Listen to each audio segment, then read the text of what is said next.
வார இதழில் படிச்சிருந்தேன் ஒரு கடந்த 4-5 ஆண்டுகளுக்கு முன்னாடி. நீங்கள் ஒரு இலங்கை பயணம் பற்றி குறிப்பிட்டிருந்தீங்க. அந்த இலங்கை பயணத்தை பற்றி திருப்பி சொல்ல முடியுமா? நினைவு வர முடியுமா? அது ஒரு பெரிய ஆங்கில படம் மாதிரி வியப்பும் திகைப்பும் நிறைந்த ஒரு பயணம். அது சுருக்கமாக தான். இப்போ அந்த 2008 மே மாதம் போர் வந்துடுது. இப்போ அவசர அவசரமாக தலைவர்கிட்ட இருந்த அழைப்பு. என்னுடைய தம்பி சேரலாதன், அவன் தான் கலை பண்பாட்டு பிரிவு செயலாளர். அவன் வந்து அலைத்தொடரில் பேசிக்கிறோம் அடிக்கடி.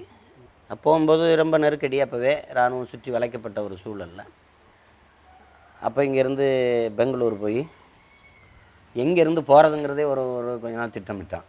மும்பையிலேருந்து போகலாம், இல்லை நேராக சிங்கப்பூர் போய் சிங்கப்பூர்லேருந்து போகிறது, இல்லை பெங்களூர்லேருந்து போகிறதுன்னு இறுதியாக முடிவெடுத்தாங்க. அப்புறம் போய் ஒரு இடத்துல தங்க வச்சு சாப்பிடணும். முதல்ல மீசையை எடுத்துருன்னு அங்கேருந்து வருது. தொப்பியை போட்டு விடு பிள்ளைக்குன்னு, கண்ணாடியை போட்டு விடுன்னு. பாப்பா நான் அதெல்லாம் போட மாட்டேன், திரும்பி போயிடுன்ட்டேன். பெரிய இது. சரி அங்கே போய் வா ஒரு கடையில் போய் சாப்பிட்லான்னு தமிழன் கடைக்கு போனால் கண்டுபிடிச்சிருவான்.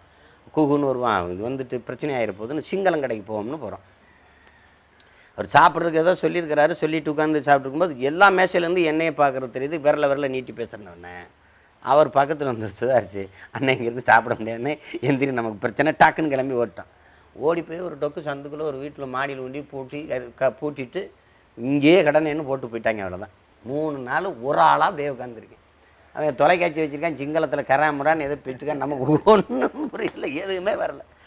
அப்படியே இருப்பேன். சாப்பாடு வேலையை கொடுப்பாங்க, சாப்பிட்டு படுத்துட வேண்டியதான். எதுவும் நான் பேசிடக்கூடாது. அதுதான் அது. பக்கத்தில் உட்கார வச்சு அந்த சேவாலங்க வண்டியில் 3 நாள் பயணம் ஒழுங்கு நடக்குது. எங்கே அதிக இராணுவ சோதனை இருக்காதோ அந்த வழியிலே கூட்டிகிட்டு போகிற மாதிரி போகுது. ஒரே ஒரு இடத்துல மட்டும் இராணுவ சோதனை. அது நீங்கள் இருங்கன்னு இந்த கடவுச்சீட்டை வாங்கி கொண்டு காட்டி அவனாக இது பண்ணிவிட்டு சரி பண்ணிவிட்டு வந்துட்டான். அதோடு அது முடிஞ்சிருச்சு. போகும்போது போயிட்டான் வேண்டியதான். ஆனாலும் இந்த பக்கத்தில் இருக்கிற இன்னொரு சிங்களர் வந்து அவன் தம்பிகிட்ட கேட்டே இருக்கார். இவர் ஏதோ வந்து இவர் எங்கேயோ பார்த்த மாதிரி இருக்குது, இவர் வந்து இது சினிமா டைரக்டர் இந்த சீமான் போலவே இருக்கிறாரு அப்படின்னு அவன் போயிட்டுருக்கிறான். நான் நீங்கள் என்ன பேசினாலும் அவன் என்ன பேசினாலும் வாயை திறந்துடாதீங்கன்னா நீங்கள் பாட்டுக்கு வாங்கினேன்ட்டான். நான் பாட்டுக்கு இருக்கேன். சரியாக இப்போ வந்து நான் 3 மணிக்கு வருவேன் அப்படின்னு நான் வந்து ஒரு 11 மணியை போல் வந்துடுவேன் அப்படின்ற இடத்துல நான் போக 3-4 மணி ஆயிடுது. உள்ளே போகும்போது ஒரு கையிலி சும்மா ஒரு மீனவர் மாதிரி ஒரு பனியனை போட்டுக்கிட்டு ஒரு சின்ன பை எடுத்துக்கிட்டு கிளம்புறோம். உள்ளே போகிறோம். அப்படியே போகும்போது ஒரு படகுல இப்படியே போயிட்டு கொஞ்சம் தூரம் போய் ஒரு இடத்துல தம்பி ஏற்கனவே நெகிழி பையில் பாலித்தீனில் அந்த விஷயந்திரத்தை வச்சு பதுக்கி வச்சுட்டாங்க உள்ளே. அதை தண்ணிக்குள்ளேயே மூழ்கி எடுத்து பொருத்தி அப்புறம் அந்த விஷயந்திரத்தை இயக்கிக்கிட்டு பறந்து போகிறோம். நான் போகும்போது சுற்றி ஆனால் 2 பக்கம் ராணுவம் கண்காணிச்சிட்டு இருக்குன்னு சேரா சொல்கிறான். இப்படி உங்கள் அண்ணன் நாடு தம்பி வர்றான்னொன்னே வானவில் போட்டு மழை பெஞ்சு வரவேற்குது. 10ஆவதுக்கு சிங்களம் பட்டாசு வேற வெடித்து வரவேற்கிறான் அப்படின்னு போய் இந்த பயணமே 7 நாள் ஆயிடுது. இந்த பயண ஒழுங்குங்கிறது தலைவரை சந்திக்க பாதுகாப்பு ஒழுங்கு தான். அந்த ஒழுங்கு இது பண்ணிவிட்டு ஒரு நேரத்தில் சந்திக்கிறது அப்படின்னு இன்றைக்கி சந்திக்க போகிறோம் அப்படின்னு சொல்லிவிட்டு அப்போ போகிறோம். போகும்போது நான் எங்கள் அண்ணன் நடேசன், வண்டி ஓட்டுறது இப்போ தம்பிங்க ஓட்டிக்கிட்டே போகிறாங்க. ஒரு இது வந்து கொஞ்சம் நேரத்தில் டக்குன்னு வண்டி நிறுத்தப்பட்டுருது. நிறுத்தப்பட்டுனா அவங்கெல்லாம் இறங்கிடுறாங்க. நானும் அண்ணன் மட்டும்தான். நடேசனே ஓட்டுறாரு, நான் உட்காந்துருக்கேன். விளக்கு சுத்தமாக அணைச்சிட்றாரு வண்டியில். சாலையில் ஒன்றும் எல்லாம் குண்டு விழுந்து பள்ளம் மேடமாக இருக்கும். ஆனால் வண்டி தரையில் சக்கரம் தரையில் ஓடுதா இல்லையா? ஏன்னா கிளைமோர் தாக்குதல் இருக்குனால எந்த இடத்துலையும் பார்த்தீங்க அடிச்சிடுவான், அடித்து தூக்கிடுவான். அதனால மக்களை முழுக்க காப்பாற்றுறது ஒரு போராட்டம், என்னையை பத்திரமா காப்பாற்றி ஊருக்குள்ளே அனுப்புறதுங்கிறது வரைக்கும் அது ஒரு போராட்டமாக இருந்துச்சு. அது அப்போ இங்கே வந்து இறங்கும்போது சர வண்டியை 3 கிலோமீட்டர் அவரே தான் ஓட்டுறாரு. ஒரு இடத்துலோட வெளிச்சம் இல்லை. அதாவது எங்கே போகிறோம் எங்கே வரோம்னு எவனுக்கும் தெரியாதுல்ல. அப்படி போனோன்னா ஒரு குடிசை. அந்த குடிசையில் நாங்கள் 2 பேரும் காத்திருந்தோம். மாவீரர்கள் படங்களாக இருந்தோம். அப்படி இருக்கும்போது திடீர்னு ஒரு வண்டி அந்த உரிமை வந்து நிற்கிது. அப்போ எங்கள் அண்ணன் சொல்கிறாரு, புலி எப்படி உரிமை வருது பார்த்தியல்ல. இறங்கி அப்படி போய் பின்னாடியே போயிட்டார். போனோடனே ஒருத்தர் வந்து வாங்க அப்படின்னு. போனோடனே எங்கள் அண்ணன் நான் அப்புறம் கட்டி பிடிச்சி ரொம்ப பேசிட்டுருந்தான். அங்கே போனால் அண்ணன் பொட்டண்ணன், காஸ்ட்ரோ அண்ணன், அப்பா தமிழேந்தி அப்பா எல்லோரும் இருந்தாங்க. அண்ணன் கூட வந்திருப்பாங்கன்னு நினைக்கிறேன். அது ரொம்ப பேசிட்டு இருந்தோம். அப்புறம் அது ஒரு சந்திப்பு. அப்புறம் அடுத்த நாள் இவனை இப்படி விட்டினா கஷ்டம், அவனுக்கு பச்சையை போட்டு மூடிருன்ட்டார். பச்சைன்னா அந்த சீருடை. தனி இப்படி போனால் என்னை தெரியும், நான் சீருடையில் இருந்தால் யாரும் வந்து என்னை தெரியாதுல்ல, அவரும் ஒரு போராளி இருக்குன்னு விட்டுருவாங்க. அதனால் அந்த இது சீருடையை போட்டு தொப்பியை போட்டு போனோன்னா நம்மளும் ஒரு ஆள் நினச்சிட்டு பெருசாக கவனம் வராது. இல்லைன்னா எடுத்து யாராவது எதையாவது படத்தை போட்டு அவன் திருப்பி போகும்போது எதை இடையூறாயிரும். துப்பாக்கி முதல் சுடும்போது குறி பார்த்து அந்த படத்தை வச்சுருவோம், சிங்களம் படம் வச்சுருப்போம், அதில் தான் சுடுவோம் அந்த உருவத்தை. அவங்க கடாபி தான் எனக்கு பயிற்சி, கடாபிக்கு எங்கள் அண்ணன் நேரடி பயிற்சி.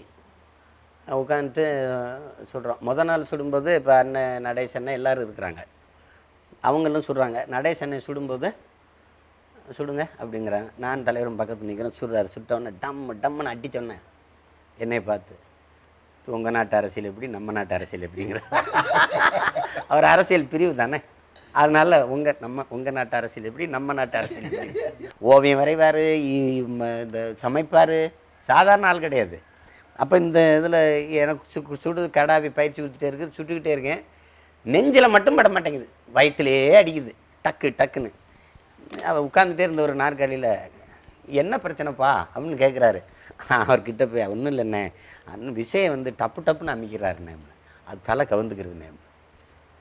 அப்படியா, கிட்ட வந்து எப்படி சுடு பார்ப்போம், சினிமாவிலலாம் நல்லா என்கவுண்டர் பண்ணுற, இங்கே என்ன உனக்கு பிரச்சனைன்றது. அது அப்போ இந்த மாதவனை சுடுற ஒரு இது வருதுல்ல, என்ன படம் அது, என்னை போல் வருவன் எவனோ வருவன், அதை பார்த்துட்டு சொல்கிறார். அப்போ இப்போ இப்படி அப்படி இல்லைப்பா, அது விஷயம் வந்து இப்படி அமுக்கக்கூடாது, இப்படி கையில் வச்சுக்கிட்டு மெதுவாக இழுக்கணுன்றார். அப்படிங்க வா என் கையை பிடி அப்படின்னு கையை பிடிச்சிக்கிட்டு, நீ என்ன செய்கிற 10 நிமிஷத்துக்கு இப்படி மெதுவாக இவ்வளோ வேகம் இல்லை, மெதுவாக அப்படி அழைச்சிக்கிட்டே இருக்கின்றார்.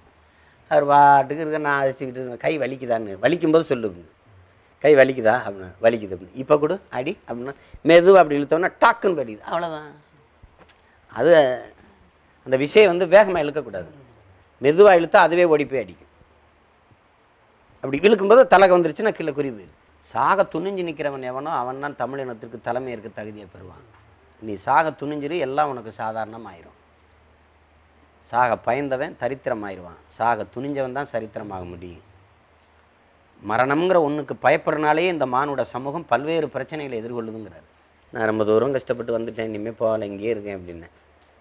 இங்கேருந்து என்ன செய்வேன்னுட்டார். இங்கேருந்து நீ என்ன செய்வேன், இங்கேருந்து நீ என்ன செய்வியோ அதையெல்லாம் செய்ய என்னை சுற்றி எத்தனை பேர் இருக்காங்க பாரு. ஆனால் நீ அங்கே போய் என்ன செய்வியோ அதை செய்கிறதுக்கு இங்கே ஒருத்தர் கூட இல்லை, அதை புரிஞ்சுக்க, கிளம்புன்ட்டார். அப்போ தான் இப்படி பேசியே நாட்டை எடுத்துட்டாங்களே என்னென்ன, அதுக்கு சொல்கிறாரு, இப்படி சொல்லக்கூடாதுப்பா. பேச்சும் திரைக்கலையும் இராணுவத்தின் வலிமை மிக்க 2 படைப்பிரிவுகள். அதனால் அந்த உறுதியில் எங்களுக்கு ஒரு துளி கூட எல்லாமே போயிடும். நின்று அடிப்போம், என்னடா தம்பி வச்சு செஞ்சு விட்ருவோம். திமுகனா எதுக்கு விஜயகாந்த் வருகை காத்திருக்கணும், அவள் வலிமை மிக்க இனம், தத்துவ ஒரு உயிர்ப்பு இருக்கிற ஒரு கட்சி, ஒரு பேர் இயக்கம்னா வா போடுவோம்னு போட வேண்டியதானே. நீங்கள் சொல்கிற மாதிரி சின்ன பசங்க, நேற்று வந்த பசங்கங்கிறீங்க, நாங்களே போடுறோம் 234 தனிச்சுன்னு. திருநங்கைகளுக்கு வாய்ப்பளிக்கக்கூடிய அளவுக்கு ஒரு வேட்பாளர் களமிறக்கீங்க. அது குறிப்பாக ஆர்கே நேரத்தில் களமிறக்க காரணம் என்ன, ஏதாவது காரணம் இருக்கா, பின்னணி எதுவும் உண்டா?